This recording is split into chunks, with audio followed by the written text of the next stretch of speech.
नमो तस्स भगवतो अरहतो सम्मा सम्बुद्धस्स बुद्धं शरणं गच्छामि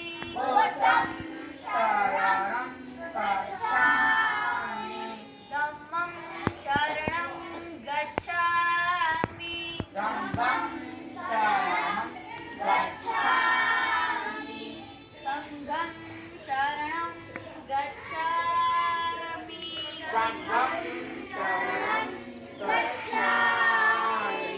द्वितीयंपि बुद्धं शरणं गच्छामि द्वितीयंपि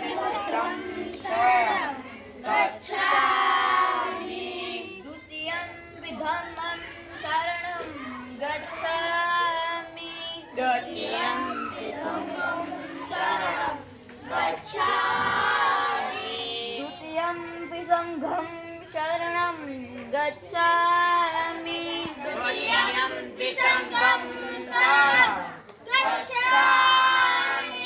तृतीयंपि बुद्धं शरणं गच्छामि तृतीयंपि धम्मं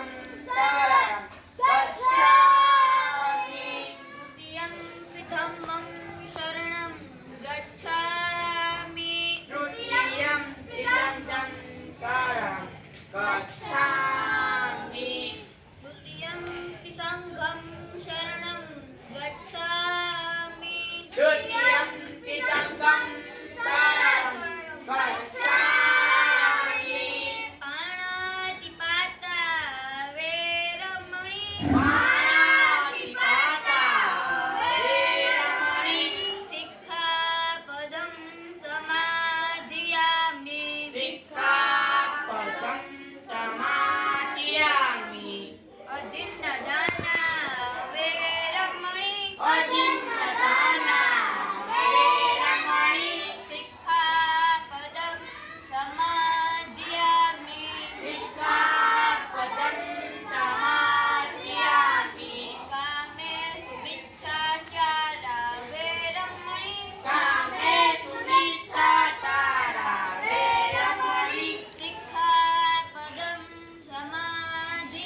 જય ભીમ નમઃ પૂજાય. આજે હું તમને પોતાનાની માહિતી આપી કે આ દુનિયામાં ગૌતમ બુદ્ધ દ્વારા માનવ સમાજને આપવામાં આવે ઉત્થાન માટે આપવામાં આવે ઉપદેશ આ માનવ સમાજને આગળ લઈને આવ્યો છે.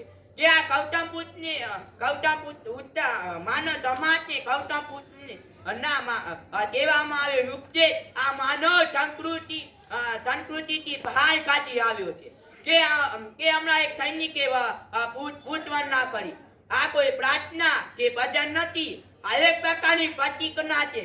હું તેનો આગળ અર્થ કહી કે આ પૂછવરનામાં ગૌતમ બુદ્ધના વિચારો અને તેમની એક પ્રકારની વિચારધારા છે. હું તેમનો અર્થ કહું કે પૂછવરનાની શરૂઆત નમો તત્ત ભગવતો હરહતો સમ્મા સંબુદ્ધસ્સ તથાગત હરતમ્ય તે મારું નમન બુદ્ધમ તહં ગચ્છામિ. હું બુદ્ધના તહે જાઉં છું. ધમ્મમ તહં ગચ્છામિ. હું ધમ્મના તહે જાઉં છું. સંઘમ તહં ગચ્છામિ. હું સંઘના તહે જાઉં છું. દ્વિતીય બુદ્ધમ તહં ગચ્છામિ. હું બીજી વાર બુદ્ધના તહે જાઉં છું. દ્વિતીય તમ તહં ગચ્છામિ. હું બીજી વાર તમના તહે જાઉં છું. દ્વિતીય તહં ગચ્છામિ. હું બીજી વાર સગડા તહે જાઉં છું. તૃતીય વિબુદ્ધમ તહં ગચ્છામિ. હું ત્રીજી વાર બુદ્ધના તહે જાઉં છું. દ્વિતીય તમ તહં ગચ્છામિ. હું ત્રીજી વાર તમના તહે જાઉં છું. દ્વિતીય તહં ગચ્છામિ. હું ત્રીજી વાર સગના તહે જાઉં છું. બાણાથી પાતા વેરમની એકા બધો દબાથી આવી. હું પ્રાણી કે જીવડી ઈચ્છા અથવા હત્યા ન કરવાની એ ગૌતમ બુદ્ધ પાસે શિક્ષા પ્રહર કરું છું. અદીન તારા વેરબડી એકા બધો દબાથી આવી. હું ચોરી ન કરવાની ગૌતમ બુદ્ધ પાસે શિક્ષા પ્રહર કરું છું. મુજા વાજા વેરબડી એકા બધો દબાથી આવી. હું જૂઠું ન બોલવાની ગૌતમ બુદ્ધ પાસે શિક્ષા પ્રહર કરું છું. તુરા વેરય મધ્ય પ્રભાર તારા વેરબડી એકા બધો દબાથી આવી. હું દારૂ કે ડકિયા પ્રથા અથવા જુગારથી મુક્ત રહેવાની ગૌતમ બુદ્ધ પાસે શિક્ષા પ્રહર કરું છું. તપ પાપ પથ્ય કરણ કોઈ પણ પ્રકારનો અપુછા કર્મ ન કરવું. ઉતારતા ઉપર પતા સતીત્ય પરિયો તપ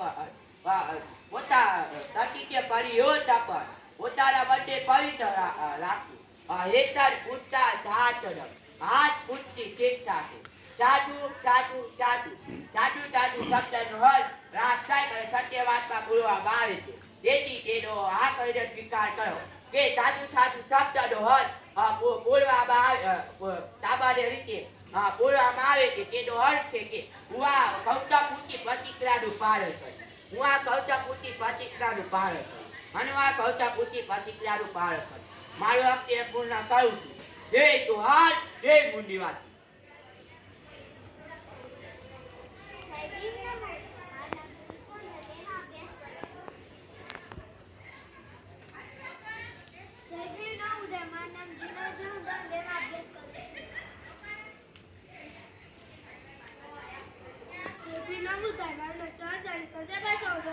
અભ્યાસ કરું છું. આજે હું તમને સાવિત્રીબાઈ ફૂલે વિશે થોડું જણાવીશ. ભારતની પ્રથમ મહિલા શિક્ષિકા અને મહાસામાજિક કરતા સાવિત્રીબાઈ ફૂલેનો જન્મ સાતારા જિલ્લામાં થયો હતો. તેઓ ભારતના પ્રથમ મહિલા શિક્ષિકા હતા. પોતાના પતિ અને મહાસમાજ સુધારક જ્યોતિબા ફૂલેના સહકારથી તેમનું સ્ત્રી શિક્ષણ માટે નોંધ કાર્યપત્ર કર્યું. હેમંત द्वारा हम सावित्रीबाई को जिसने नारी शिक्षा के लिए जगह अज्ञानता का अंधकार दूर करे उसने ज्ञान की ज्योति जला. शिक्षा पाकर सबको समझाए कितनी जरूरी होती है पढ़ाई. रूढ़िवाद परंपराओं को तोड़कर उनके खिलाफ आवाज उठाई. देश के लिए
દીકરીઓને અભ્યાસ કરાવતા હતા.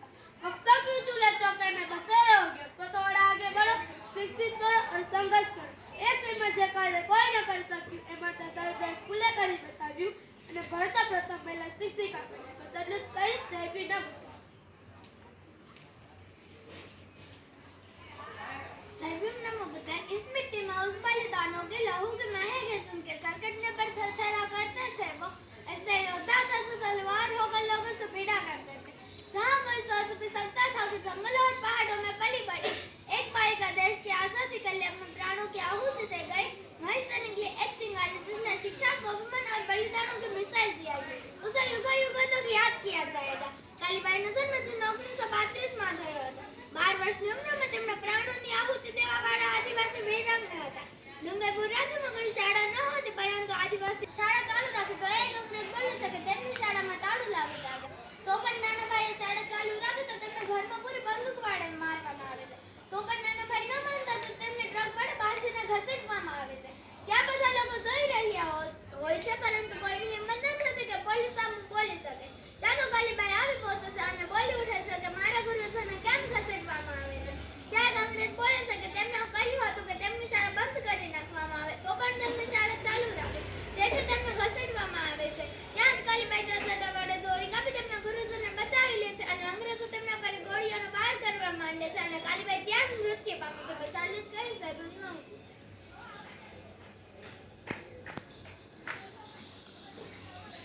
जय भीम नमो बुद्धाय. चमकपुटी सन 57 में 72 बार पुरानी थी, खूब लड़ी वो मर्दानी वो झांसी की सरकारी थी.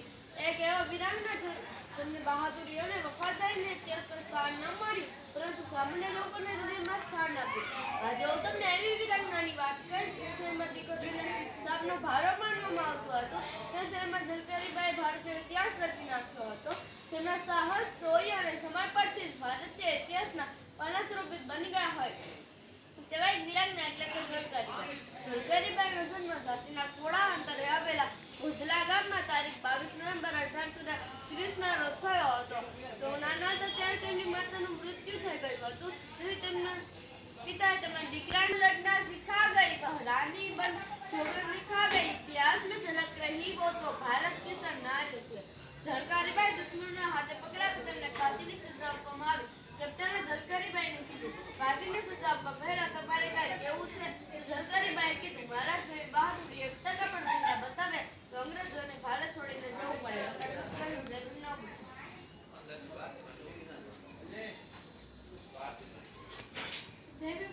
મારું નામ વિશાલી છે, હું ધોરણ 7માં અભ્યાસ કરું છું. ના હોય તો તે દીકરાને સારું ઈચ્છે, પણ આખા જગતના દીકરાને સારું ઈચ્છે. તે પાત્રમાં માતા રમાનો જન્મ 7 ફેબ્રુઆરી 1898માં મહારાષ્ટ્ર મુંબઈમાં થયો હતો. તેમની માતાનું નામ રૂકમણીજી હતું. રૂકમણીજીને ગર્ભાવધિ થઈ હતી. જ્યારે રાજરત્ન મૃત્યુ પામે છે ત્યારે માતા રામા ક્રોધિત થઈને બાબા સાહેબને કહે છે, તમે તો કહેતા હતા કે રાજરત્નને ભારત દેશનો રાજા બનાવીશ, તેણે ભારત દેશની ગાદી પર બેસાડીશ. હવે તો તે મૃત્યુ પામ્યો, હવે તમે કોને રાજા બનાવશો, કોને ગાદી પર બેસાડશો? ત્યારે માતા બાબા સાહેબે કહે છે, તમારી પાસે 1 રૂપિયા હોય તો પણ આપો ને, મારા પુત્રને છેલ્લી ભેટ કપોળો ઢાળવી છે. ત્યારે સિમ્બલ ઓફ નોલેજ વૈશ્વભૂતિના ખીચામાંથી 1 રૂપિયા નથી નીકળતા, ત્યારે આપણા વારડાના ખીચામાંથી થોકડાઓ નીકળે છે. ત્યારે બાબા સાહેબને પત્ર આવે છે કે તેમને જવાનું હોય છે. ત્યારે બાબા સાહેબને કહે છે, તમારે જવું હોય તો જાઓ. ત્યારે બાબા સાહેબ 1 ડગલા આગળ વધે છે તો માતા રામાની સાડી ફાટવાનો અવાજ આવે છે અને અંદર આવીને જોવે છે તો માતા રામાની સાડી સાડીના 2 કટકા જોવે છે. જે સારો કટકો હોય છે તે રાજરત્નની કપલ તરીકે ઉપયોગમાં લે છે, જે ખરાબ કટકો હોય છે તે પોતે પહેરે છે. મેં કહ્યું ને કે માતા રામા પાસે પહેરવા સાડી સારી પણ ન હતી, ત્યારે આપણી માતાઓ અને બહેનો સાડી ખરીદે છે અને અડસ પડોશની મહિલાઓને કહે છે, મેં તો 5000ની સાડી ખરીદી, પણ આપણી ઓકાત પણ ન હતી આપણે 25 રૂપિયાની ચૂંટણી પર ખરીદી શકીએ. માતા રામાએ પોતાને 4 સદકાલો હોમાઈ દીધા અને તે ખુદ પણ હોમાઈ ગયા, તેથી તેમને ત્યાગ, બલિદાન અને કરુણાની મૂર્તિ કહીએ છીએ. બસ આટલું જ કહીશ. જય વિલોમુ. સાવધાન હો ગए, सावधान, विश्राम, सावधान. एक साथ हमारे महानायकों को सलामी देंगे. सलाम.